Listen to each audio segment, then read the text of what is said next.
Hello everyone. Imagine a vast arena filled with the deafening roar of a crowd. But this isn't the kind of arena where gladiators fight or athletes compete. It's the arena of life, a space where every choice, every setback, every challenge is on display. In this arena, the crowd isn't just spectators, it's the critics, the doubters, and sometimes the internal voice that whispers, "You can't do this." Now imagine a woman standing alone in that arena. She has no team, no cheering section, no one to catch her if she stumbles. She isn't wearing gleaming armor or holding a polished weapon. Instead, she carries the weight of her responsibilities, her fears, and her relentless determination. She doesn't step into the arena for glory or applause. She steps in because life has left her no other choice. And that choice, that singular act of stepping forward, is courage. Courage in the arena doesn't look the way we often romanticize it. It's not always grand gestures or epic victories. Sometimes it's as simple and as profound as getting out of bed when the weight of the world presses down. It's facing yet another day filled with uncertainty, heartbreak, or exhaustion and saying, "I'm still here." What makes this woman extraordinary is not that she doesn't feel fear, it's that she feels it deeply and moves forward anyway. Courage is not the absence of fear. It's acting in spite of it. It's knowing that failure is a possibility, maybe even a likelihood, and choosing to try anyway.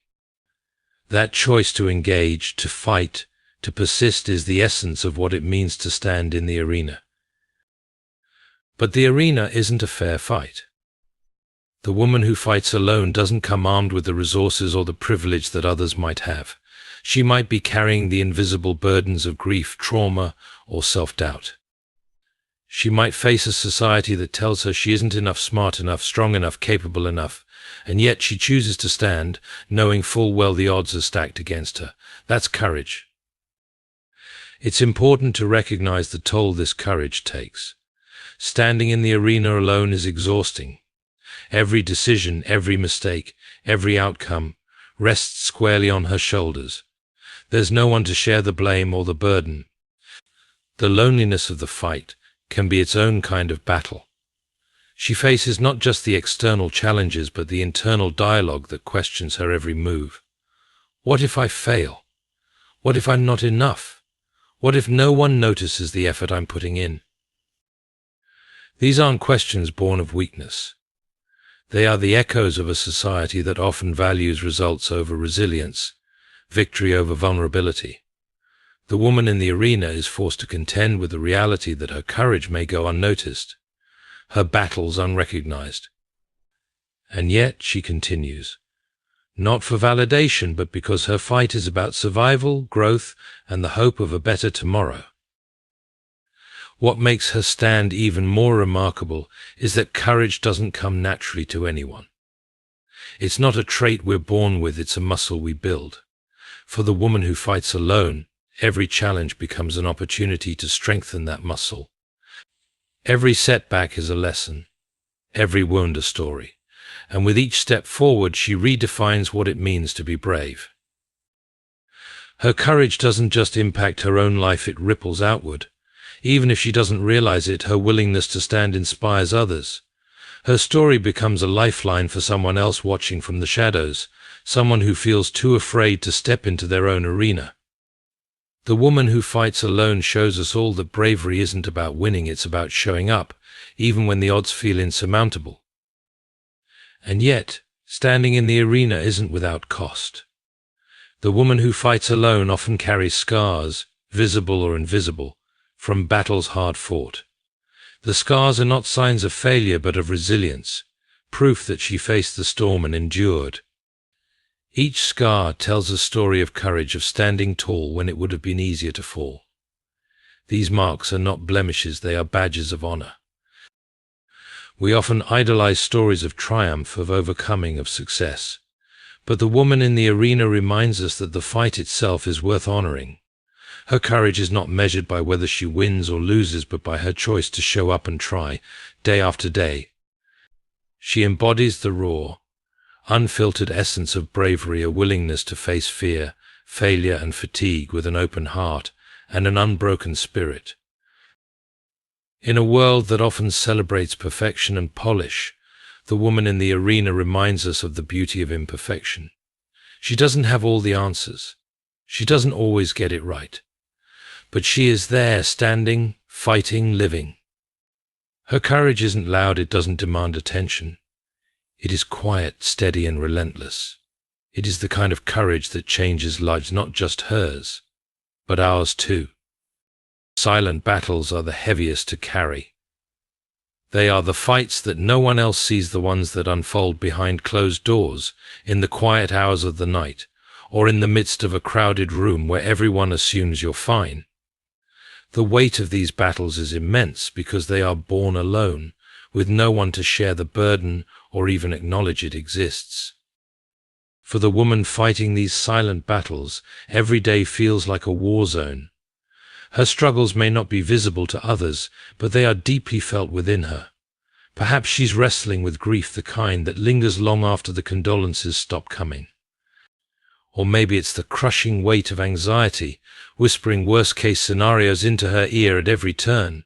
It might be the pressure to be everything to everyone, the perfect mother, the dependable friend, the tireless worker. Whatever the struggle, the one common thread is the silence. There's a unique kind of isolation in fighting battles no one else knows about. It can feel like the world is moving on without you, oblivious to the storm raging inside. People might look at her and see strength or resilience, but what they don't see is the effort it takes to hold everything together. They don't see the nights spent lying awake, staring at the ceiling, wondering how she'll make it through another day. They don't hear the inner dialogue that alternates between self-doubt and self-encouragement. You can't do this. Yes, you can. Just one more day. Silent battles are often dismissed by society because they lack the visible markers of struggle. There's no cast for a broken heart, no bandage for a bruised spirit. When you're fighting a silent battle, it's easy to feel like your pain doesn't count because it's not obvious to others. But make no mistake, the absence of visibility does not mean the absence of suffering. In fact, the invisibility of these battles often makes them even harder to bear. Carrying these battles alone means there's no one to validate the effort it takes just to keep going. There's no cheering section, no one saying, "I see you. I know how hard this is." That lack of recognition can make the fight feel endless and even more isolating. It's as if the silence itself becomes an additional weight, pressing down harder with each passing day. One of the reasons these battles remain silent is fear of judgment, fear of being seen as weak, fear of burdening others. In a world that often values appearances over authenticity, admitting to struggles can feel like a risk. What if people think less of her? What if they pity her? What if they dismiss her pain as insignificant? These questions can be paralyzing, leading her to bury her struggles even deeper. But burying pain doesn't make it go away, it only changes the way it manifests. Silent battles often show up in unexpected ways: the strained smile that doesn't quite reach her eyes, the fatigue she can't shake no matter how much she rests, the sharpness in her tone that masks a well of unspoken hurt. These are the small cracks in the facade, the signs that something deeper is happening beneath the surface. What makes these battles even heavier is the pressure to appear fine. For many women, there's an unspoken expectation to keep it all together, to be strong, to push through without letting anyone see them falter. This expectation doesn't just come from others, it often comes from within. She tells herself she has to be strong, that there's no room for vulnerability, that asking for help is a sign of failure. And so she carries on, adding the weight of these expectations to an already unbearable load. The woman fighting silent battles often becomes a master of disguise. She knows how to smile through the pain, how to laugh when she wants to cry, how to nod and say, "I'm fine," even when she's anything but. This ability to mask her struggles can be both a blessing and a curse. On one hand, it allows her to function in a world that doesn't always make space for vulnerability. On the other hand, it reinforces the silence, making it harder for anyone to see the help she might need. What many don't realize is that the act of simply carrying these silent battles is an extraordinary feat of strength. It takes immense courage to wake up every day and face the same struggles without giving up. It takes resilience to continue showing up for others while feeling like you're barely holding yourself together. It takes heart to keep believing in a better future, even when the present feels overwhelming. The weight of silent battles is not something you can measure in pounds or kilograms. It's the weight of invisible expectations, unspoken fears, and unshared pain. It's the weight of carrying not just your own burdens, but often those of others too, because the woman who fights silently is often the same woman who shows up for everyone else. But in the midst of this weight, there is something remarkable about her. She keeps going. Even when it feels like the weight will crush her, she takes another step. Not because it's easy, but because she has to. Because somewhere deep inside her, there's a spark of hope that refuses to be extinguished.